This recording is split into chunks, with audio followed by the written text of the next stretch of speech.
everybody. Welcome to the Care and Counsel series. My name is Rebecca Spinner, and I'm an attorney with the law firm of Surprenant Beneski and Nunes. We are estate planning and elder law attorneys, and I'm here today with Ruth McNaughton from Comfort Keepers, who is a geriatric care manager. Hi, Ruth. Nice to see you. Hi, Rebecca. Nice to see you again. So, Ruth, I think the goal of our conversation today is really to understand what a geriatric care manager actually is and kind of how our roles work together. I think I see a lot of value in working with geriatric care managers, or GCMs, as I'll refer to them as we go through this call. But can you tell us a little bit more about a GCM, what it is you actually do, and how you can help families? Sure. Thank you for having me. I appreciate being able to help to educate people.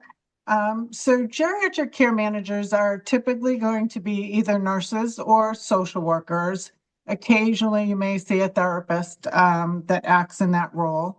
But nursing and social work are the primary professionals that get into this role. You also want to see people with certifications, so CCM, certified case manager. But what we really do is to help people navigate our, very complex medical system, determine living situations, care providers, insurance, what those things are going to cover, what they aren't, and also coordinate with documents that are in place, preferably, with a team like yours, that have the right documents, or if they don't have the right documents, to help them get those in place. Great. So, when is the best time for a family to call you? Because I know that, we've definitely brought you in a crisis situation before, but when is the ideal time for a family to reach out to you? Yep, not in a crisis, always. Yeah. It's, the more proactive you can be, it's never too early. I mean, I've had people reach out to me who are in their 50s, but may not have children or next of kin close by. Solo aging is becoming, more and more of a thing. So people just want a plan in place. What's next? What if I have a catastrophic illness or injury? What's going to happen, to me, my home? Where would I live? What kind of care would I have in place? And how would I pay for it? Yeah. And that can even include planning for pets and making sure that they're taken care of.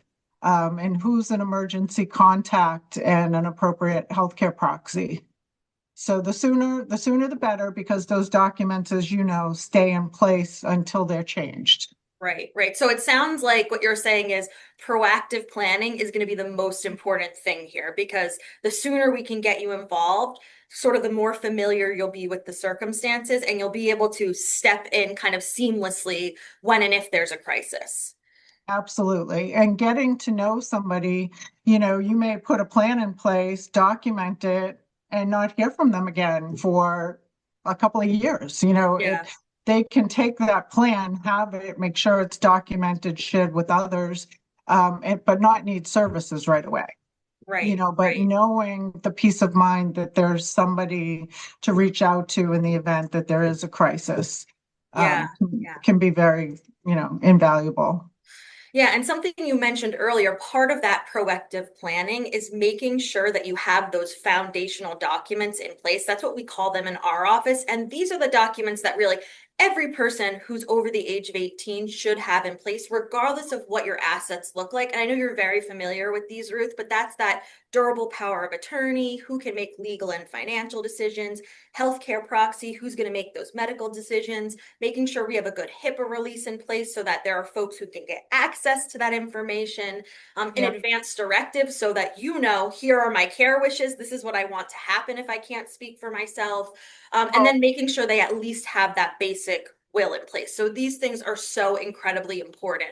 But I was wondering if you could share a little bit about maybe a story when you had a family where they may have had these legal documents in place or not have had these legal documents in place and uh-huh. may have been in that care chaos because they didn't have a manager and how, you were able to help in those situations. Maybe some anecdotes about those things. Sure, absolutely. The legal documents, if you don't have them, that's a separate issue. If you do have them and they're locked up in a safe somewhere and nobody knows anything about them, they're only a piece of paper. It's really sharing them and enacting them, that's the important piece of it. So, I spent many years in hospital administration overseeing case management departments, and we would interact with patients all the time. And, if there aren't some of those documents in place, end of life wishes, healthcare proxies, power of attorneys, you run into a situation where hospitals and care providers are required to do everything that they can. And that may be contrary to what that person really wants, but without it documented, it doesn't know. Nobody knows. And it puts a huge amount of stress on family members who one may believe one thing is the right thing and the other person absolutely believes is the other thing is the right thing. Yeah, And those disagreements can play out at the bedside in a hospital. yeah, And yeah, really, delay care, provide care that that person may or may not have wanted.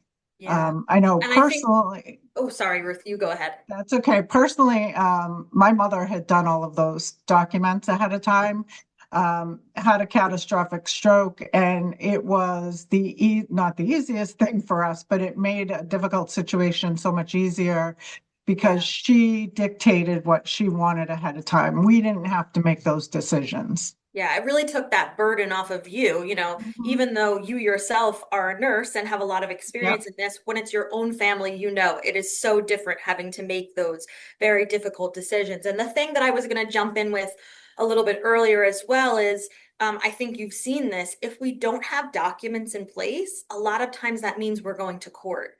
And the Mhm. stress and the time that that takes up and the money that it costs for a Oh, family to go through that, right? When there's a crisis, it's kind of the last thing that people want to have to be dealing with. So I think that's really important for folks to understand that proactive planning makes it so that we don't have to go through this terribly stressful process during what's already a very stressful process, as you kind of just described.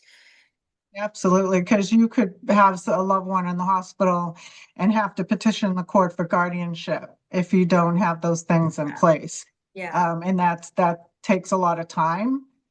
It's expensive Yeah. and, and it delays, what could be a much better care situation. Right. Absolutely. Well, great. Thank you so much, Ruth, for being here with us today. And I look forward to continuing this series going forward. And thank you all for listening. If you want to contact Ruth or I, we'll have our information available for everybody. Thank you, Rebecca.